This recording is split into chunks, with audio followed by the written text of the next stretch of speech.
আজকে আমরা ইডলি খেয়ে নিই। তো মিক্সচারটা হচ্ছে মা দিয়ে দিচ্ছে এই পাত্রতে। যেটা নিয়েছিলাম ছোট গামলা হয়ে গেল বড় গামলা। তো তোমরা কিন্তু বড় পাত্রে কিন্তু করো, কারণ এটা ফোলে, ঠিক আছে। আর একটা খুব ভালো একটা গন্ধ বেরোচ্ছে এই চালের আর উড়োর ডালে। তো আমাদের কাছে রিফাইন তেল ছিল না, তো আমরা সর্ষের তেল দিয়ে দিয়েছি। তো সর্ষের তেলের হয়তো গন্ধ করবে, এর থেকে বেশি আর কিছু হবে না, বা নাও করতে পারে। জোগাড়ু প্ল্যান, বাটিতে করবো আমরা ইডলি খাওয়ার সব। কারণ ইডলি কিনতে গেলে 120 টাকায় 2 পিস আর চাটনি দিচ্ছিল, তাই আমাদের 2 পিস দিয়ে তো পোষাবে না, তো আমরা একটু বেশি বেশি করে খাই। এটা হচ্ছে আমাদের জোগাড়ু স্ট্যান্ড, বানিয়ে এসছিল এবার। আর তারপর হচ্ছে এটা দিয়ে মা এখন চাপা দিয়ে দেবে। আমাদের ইডলি আর হচ্ছেই না, আটকে গেছে। তো এইটা আমরা দিয়েছি 789-এ। তো এটাই সব থেকে বেশি সস্তায় ছিল, তো বাজেটেও ছিল, তো এটাই দিয়ে দিলাম।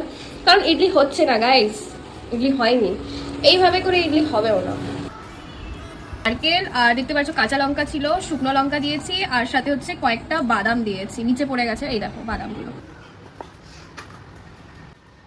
এটা টাইট আস্তে করা লাগবে। তুই কালকে না, ওই কাকড়া যেদিন করবি বুঝছে?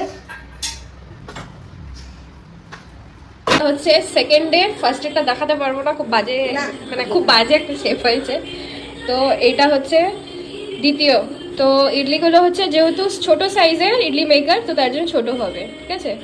আর পরেরটা বসিয়ে দিয়েছে, আর দেখো এটা আরেকবার বসে যাবে, আর হবে না। 43 বলেছিল, মানে 43 কম হবে, কিন্তু হবে, আরেকবার হবে তো।